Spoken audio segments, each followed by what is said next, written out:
do you think about Ilia's last performance? Incredible. Absolutely unbelievable. Has that surprised you at all? How dominant he's been? Yeah. Calling the round, calling how he's going to do it, and doing it to the guys that he's done it to is unbelievable. Another massive fight would be Ilia versus Islam, too. If Islam won the title, you immediately have a super fight with him and Ilia. Ilia Topuria stirred up the MMA world once again when he said he wanted to fight Islam Makhachev at the White House. You versus Islam on the White House card would be insane. Would you want to fight at the White House? Or Why not? I would love to fight in front of the United States of America. yeah. I would love it. We'll see what's But it's gonna a year happen. away, right? It's a year away. That could be perfect timing for you and Islam, though. What weight would that go down at now, though? Like, what do you mean? When it Like could what happen? weight? What weight class? Yeah. I don't care with him. He couldn't I don't come really back care. down to 155. Once you try to go up, you never want to come back. Yeah. It's like, It's hell, right? it's hell. Yeah. It's hell. I had to go through hell when I was cutting the weight in 145, and now that I decide to stay in 155, it's like two different worlds. Topuria, who has been on a sensational run, has made it clear that his ambitions go beyond just defending titles. After capturing gold in multiple weight classes, he now seems obsessed with the idea of chasing a third championship. His confidence has never been higher, especially after a stunning first-round knockout of Charles Oliveira earlier this year that crowned him the new lightweight champion. That victory didn't just add another belt to his resume, it cemented his reputation as one of the most complete and dangerous fighters in the game. Topuria called out Islam saying, "I want to fight Islam Makhachev at the White House. It would be one of the biggest fights in UFC history. No one has fought for a third title." Islam finished his old division with complete dominance and changed weight classes. So I think it'll be a huge magnetic fight. Earlier, UFC President Dana White had hinted that Topuria might headline the first big event of 2026 under the company's new partnership with Paramount, marking a new chapter for the promotion after years with ESPN. But Topuria has other ideas. Rather than waiting until next year, he wants to return for the White House event, a card being hyped as the most ambitious in UFC history. He believes a showdown with Makhachev, who could soon become a three-division legend himself, would be a fight unlike any other. But I wanted to ask about the January card in Paramount, and what do you have anything special planned for that, and when do you start putting that? We literally today. Matchmaking was today, and we started working on the first Paramount card today. Okay, I'm not expecting you to say anything, but do you think there's a chance Ilia Topuria could end up on that card? Big star. It's a possibility.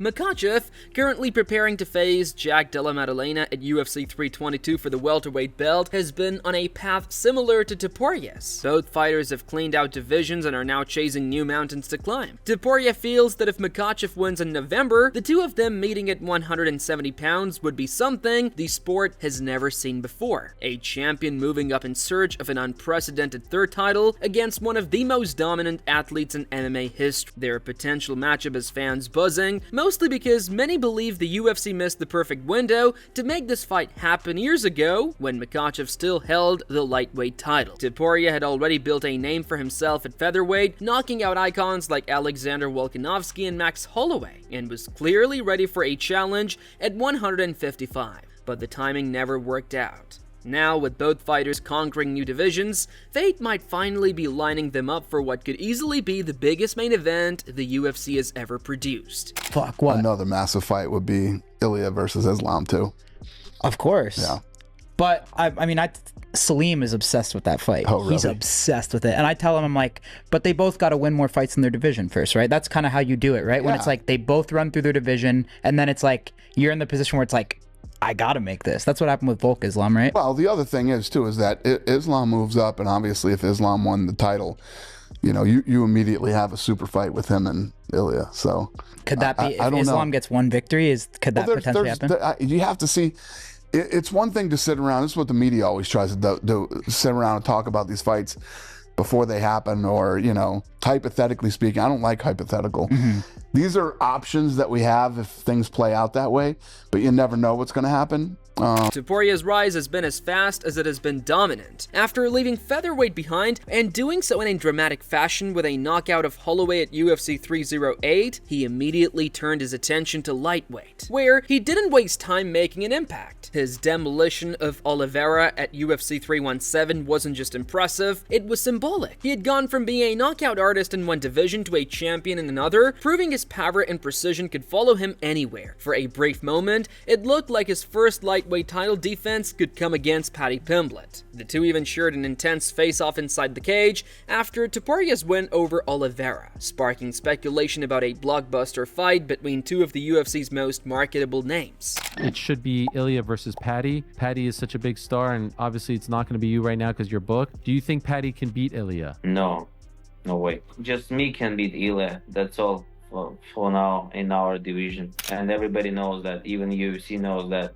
That's why they're trying to push him as much as possible. If I go and like perform very well and finish Hooker, they cannot avoid me anymore.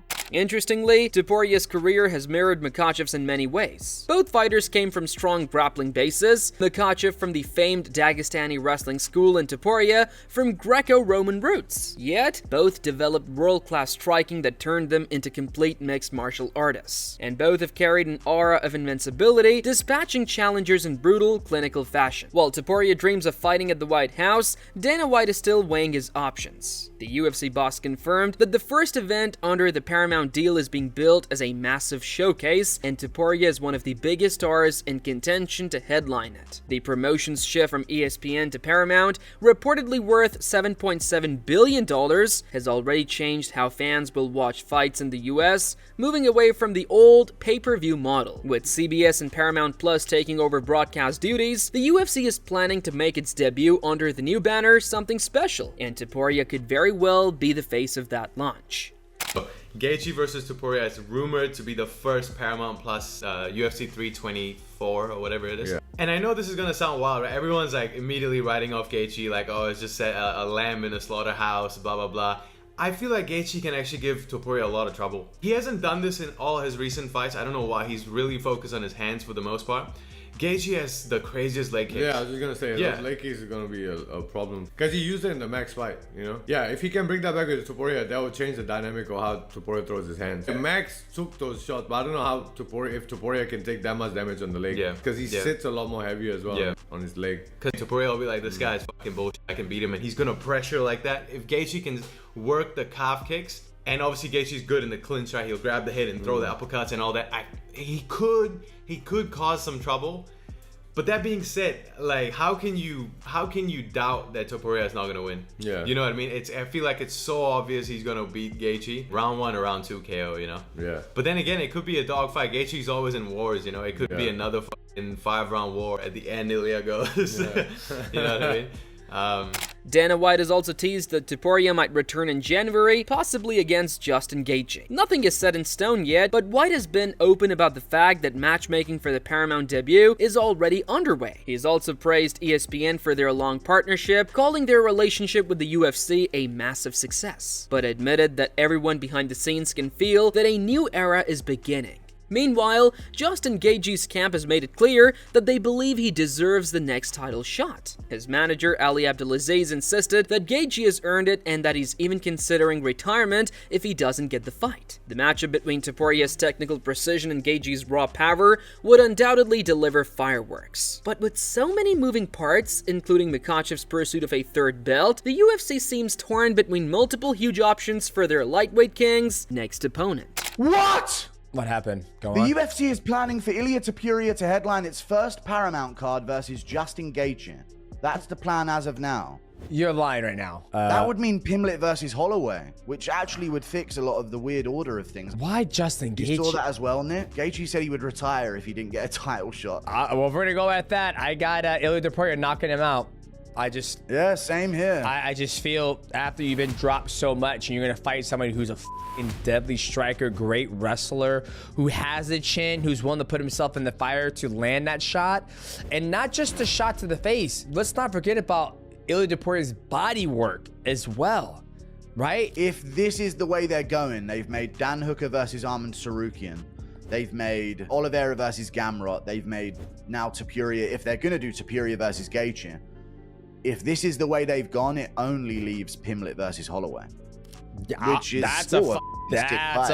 Adding to the mix, Arman Tsarukyan has also been vocal about his claim to a title shot. He's the top-ranked contender and arguably the most deserving based on merit. Still, as Demetrius Johnson pointed out recently, the UFC appears to be leaning more towards spectacle than ranking these days. Johnson expressed concern that fighters like Tsarukyan, who have climbed the hard way, might be overlooked in favor of more marketable matchups like Topuria versus Pimblett. He feels that if rankings don't determine title shots anymore, their entire purpose becomes questionable.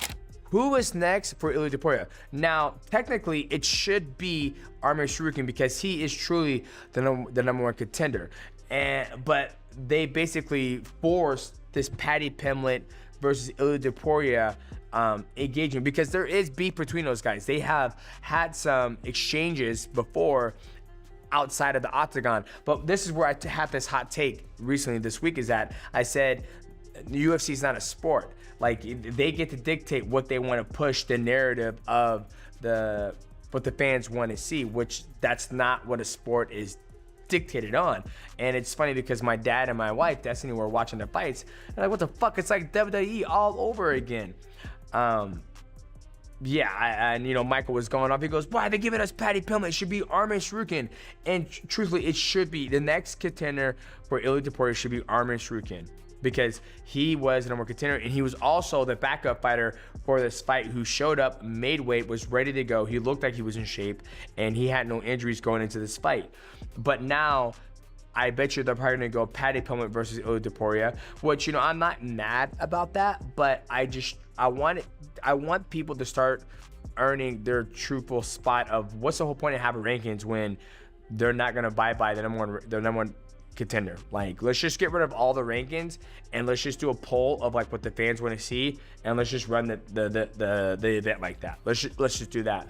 But other than that, I thought it was an absolute amazing fight from Ilia Topuria. Dustin Poirier, who recently announced his retirement after a grueling loss to Max Holloway, also shared his opinion. He doesn't believe Pimblett has done enough to earn a crack at Topuria. While he respects the British fighter's popularity, Poirier thinks one win over a struggling Michael Chandler isn't enough to justify a title fight. He actually prefers the idea of Pimblett testing himself against Holloway first to see where he truly stands among the elite. According to Poirier, Holloway's experience and resilience make him the perfect litmus test for someone still climbing the ladder. If we're getting an Ilia fight in January, say, and it is either Gaethje or Paddy Pimblett, which fight would you rather see?